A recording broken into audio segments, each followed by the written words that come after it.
안녕하세요. 김태훈의 현명한 투자자 방송 시작하겠습니다. 오늘은 두산에 대해서 좀 말씀을 드리겠는데요.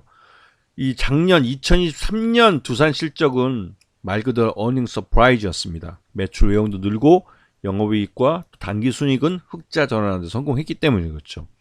이거는 똘똘한 자회사들이 제대로 실적을 내는 데다가 두산 로보틱스가 상장을 하면서 대규모 자금을 시장에서 조달을 했고 그 자금을 갖고 규모의 경제를 달성해가며 뭐 조기에 그 수익성을 개선할 수 있는 가능성을 보여준 거죠. 이렇게 되면서 두산의 자회사들 중에 똘똘하지 않은 놈이 없어지고 다 대부분 다 그 자기 앞가림을 하게 되는 그런 상황이 발생했습니다. 이 말뜻은 이 지주회사로서 두산의 수익성이 좋아질 가능성이 그 어느 때보다 많아졌다는 것이죠. 그래서 지금 두산의 지배구조를 보시게 되면 두산 에너빌리티나 또 두산 인베스트먼트 같은 또 그 밑에 인베스트먼트 계열사로 두산 테스나라는 반도체 검사장비 기기가 있습니다. 그리고 두산 퓨어셀 같은 업체도 있고 두산 로보틱스가 또 가장 크죠. 90%나 지분을 갖고 있기 때문에 이게 물론 지금 그 두산 로보틱스는 상장 이후에는 68% 정도까지로 지분율은 떨어졌습니다. 이런 부분을 잘 기억해 두셔야 되고요. 하지만 이 박정원 회장이 전체적으로 이제 최대주 지분이 낮기 때문에 또 지주사 두산 지분을 또 일부 자사주 자기 주식을 취득하면서 그 지배력을 강화하려고 노력을 하고 있죠. 그렇게 하는 이유는 그만큼 자회사를 똑똑한 이 지분법 수혜를 받을 수 있는 이런 종목들이 다 실적들이 좋아지고 있기 때문에 배당이나 이런 부분을 많이 받기 위해서라도 이런 노력을 하는 것으로 보여집니다.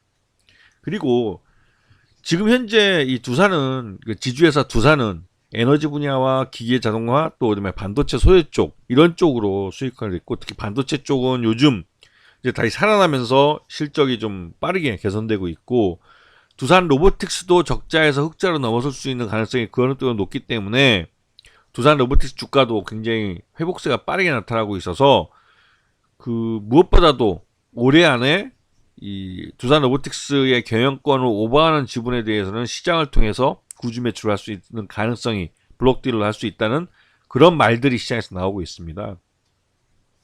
왜냐면 이 두산 로보틱스가 상장한 이후에 빠르게 매출 내용을 키우면서 규모의 경제를 달성하고 있고 이런 식으로 가면 두산 로보틱스는 흑자 전환할 가능성이 그것보다 높기 때문에 그런 거죠. 그리고 이 두산 로보틱스의 이 협동로브에서는 1위 그 지위를 결코 놓치지 않을 것이고 특히나 해외 시장에서 두산 로보틱스가 빠르게 시장을 넓혀가고 있으면서 매출 외형을 키우고 있기 때문에 이 두산 로보틱스의 주가가 추가적으로 더 올라갈 수 있는 가능성이 높은 겁니다.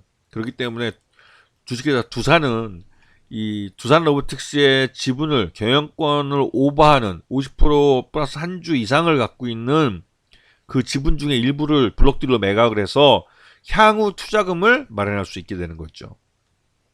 그래서 지금 보시게 되면 IPO 이후에 두산 지분은 68.2%까지 떨어지지만 이게 50% 이상, 18% 이상을 갖고 있기 때문에 이 18%의 지분을 유도화시킬 수가 있는 거죠. 그렇기 때문에 이런 부분을 지금 감안을 하시면 주식회사 두산, 지주회사 두산은 이 두산 로보틱스의 이런 그러니까 그 지분을 블록딜을 통해서 매각해서 현금을 회수할 수 있는 부분이 있기 때문에 이 유동성이 생긴 주식에 대해서 그 가치를 재평가받아야 될 그럴 시기라고 할 수 있습니다. 그래서 지금 보시게 되면 이 박정원 회장이 올해 들어와서 지금 지난 3월 7일, 8일, 10일 걸쳐서 물론 7,000주 정도밖에 안 되지만 꾸준히 이 두산 주식을 사들이고 있습니다. 이게 오너가 물론 이렇게 수량이 많지는 않아서 이게 이제 주총을 앞두고 나서 좀 나름대로 이제 주가 회복을 위한 제스처를 취한다라고 볼 수가 있는데요. 이게 12월 결산법인들의 3월 주총 앞두고 그 CEO나 이런 사람들이 주식을 일부 사긴 합니다. 특히 이 두산 같은 경우는 지금 수량이 얼마 7,000주 정도밖에 안 되기 때문에 뭐 그렇게 큰 그 지분 변동이 일어나게 하지는 않습니다. 왜냐면 이게 그 5.96%에서 5.99% 정도로 늘어난 거기 때문에 0.03% 늘어난 겁니다. 그래서 이거 갖고는 뭐 주가도 크게 뭐 변동하기 어렵고 하긴 하지만 나름대로 CEO가 노력하고 있다는 걸 주주들한테 보여줄 목적으로 이런 뭐 만주도 안 되는 7,000주 정도 되는 주식을 사게 하는 거죠. 하지만 이렇게 오너가 주식을 샀다는 게 시장에서는 나름대로 아 이게 앞으로 실적이 더 좋아지고 뭐 그렇겠구나라는 그런 막연한 기대감을 갖게 하는 거죠. 그래서 두산은 지난해 실적 기준으로 봤을 때 한 16만 5천 원 정도가 적정 주가로 평가가 됩니다. 이 16만 5천 원도 지금 현재 주가에 비교했을 때는 굉장히 높은 주가죠. 그리고 지난 연말에 주가가 이제 급락을 하고 나서 11월 달 이후로 그렇게 많이 오르진 못했어요.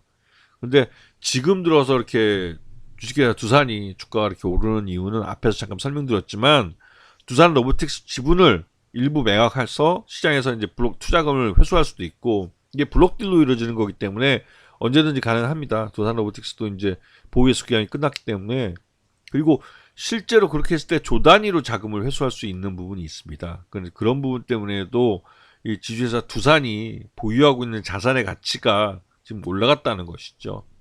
이런 부분을 시장에서 그 최대주, 그러니까 박정원 회장이 이제 주식을 산 것과 연계해서 생각하기 때문에 외국인이 위한 투자자 양쪽 다 이 두산을 사들이고 있죠. 이건 그만큼 그 지주회사 두산의 기업 가치가 지금 재평가받고 있는 과정이라는 것을 의미하기도 합니다.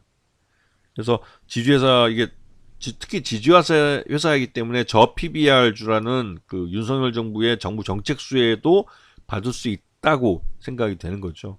물론 이 두산은 예전에 두산건설을 떨어뜨리면서 그러니까 분리하면서 계열 분리하고 하면서 이 건설업에 대한 리스크가 없는 그런 지주회사이기도 합니다. 이런 부분 때문에 두산이 더 그 외국인 투자가와 기관 투자가들한테 러브콜을 받는 이유이기도 하죠. 왜냐면 이번 총선이 지나고 나면 이 건설업계의 리스크가 굉장히 커질 겁니다. 그래서 건설사를 갖고 있는 회사와 그렇지 않은 회사에 대한 이 시장 내에서 평가가 확실히 바뀔 거예요. 이런 부분을 생각해 보셔야 하는 겁니다. 아시겠죠? 자, 오늘 방송 여기서 마치겠습니다. 감사합니다.